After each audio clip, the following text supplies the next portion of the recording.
Today we're going to talk about section 7.1, polynomial functions. A polynomial function of degree n in one variable x is an expression of the form a to the n, x to the n, plus a sub n minus 1, x to the n minus 1, and so on. Basically, your highest exponent is n. There are coefficients out front, and your leading coefficient is a sub n. N is not 0. N is non-negative, so it can't be a negative number, and it's also an integer, so you can't have like x to the 1/2 or x to the 3/4. For our first examples, we're going to state the degree and leading coefficient of each polynomial in one variable. If it is not a polynomial in one variable, we're going to explain why. So number 1, I have 7z to the third minus 4z squared plus z. Yes, this is a polynomial in one variable. One variable is z. My degree, so my highest exponent, is 3. And my leading coefficient, that's the number out front once it's in descending order, and that's 7. Number 2, I have 6a cubed minus 4a squared plus ab squared. No, this is not a polynomial in one variable because we have a and we have b. Its degree, we could actually talk about the degree. For now, though, you can just put a little line to it. Whenever it's not a polynomial in one variable, we're just going to say that there is no degree and there is no leading coefficient. But if you remember from chapter 6, we did talk about the degree of the polynomial with multiple variables. We said we looked at each individual monomial, and a monomial is each individual term that's separated by plus or minus. So these are the 3 monomials.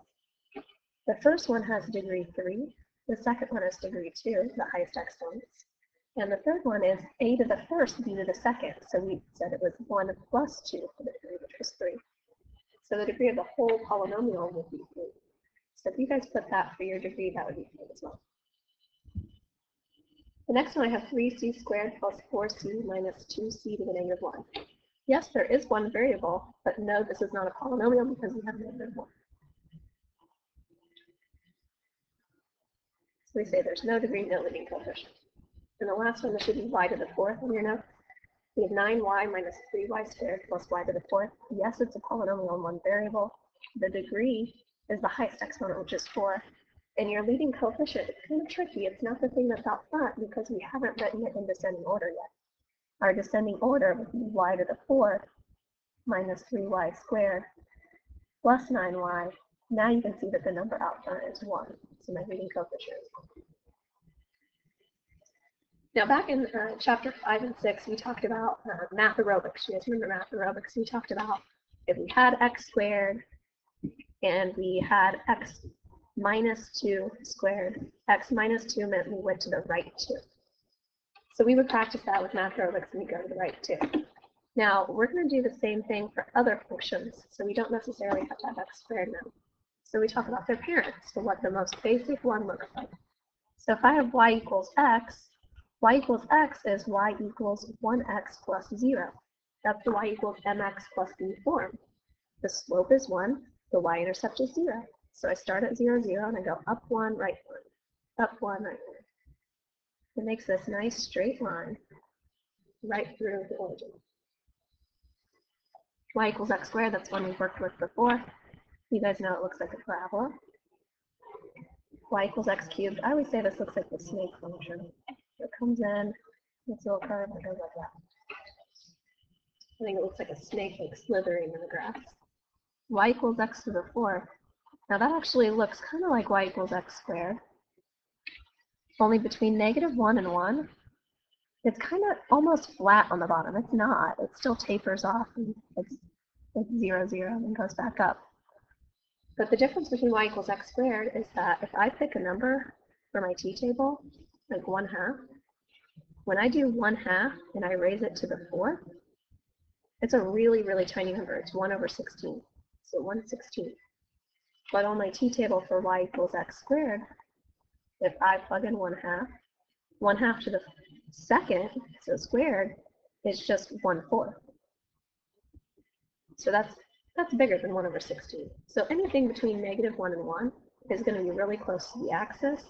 Anything like 2, if I had 2, maybe 2 to the 4th is 16. So anything bigger than 1 is going to shoot up really, really high fast. Same thing with x to the fifth. Between -1 and 1, it's going to be just flatter than x cubed, but it's going to look very similar to x cubed. All right, let's go to the next step. So as recall, we know how to sketch the graphs of f of x equals x minus 2 squared and g of x equals x squared plus 7 with transformations from earlier sections. So that's what we talked about. If I have x minus 2 in parentheses, I'm going to shift right to. If I have x squared plus 7, that's affecting the y value, so I'm going to go up 7. So let's talk about the graph of f of x equals negative x cubed plus 2. The first thing that I see is that it's x cubed. So it's going to have an x cubed shape. So it's going to look like that little snake motion.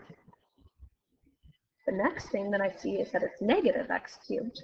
So all that means is it's now the opposite y values, so it's reflected over the x-axis. So if you remember from our transformations, we talked about if I have a point x, y, it's now the y values are going to change. It's now going to go to x negative y, so it flips over the x-axis. The last thing that we have is a plus 2. That's also affecting the y values because it's not in parentheses. It's not being cubed. And that's going up 2. So we have 3 different things. I'm going to call that 1, 2, and 3. Let me do things one thing at a time. So first I have the x cubed shape. I'm going to draw in dotted lines. So that's 1. Okay, then I reflect it over the x-axis. So this is going to be 2. Everything that was down below the axis to begin with is now flipped over here to the top. Everything that was above is now flipped to the bottom. So that's 2. And the last thing we have is up 2. So now every point I have in the blue graph is now shifted up 2. Okay, that's my function. That's f of x.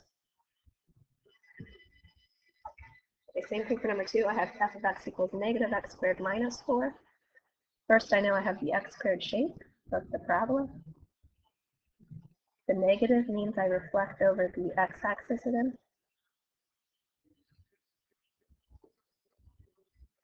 And then minus 4 means I shift down 4. So I have 3 things. So the first thing is my x squared shape. Then I reflect over the x-axis. Then I go down 4. Okay, that's my f of x.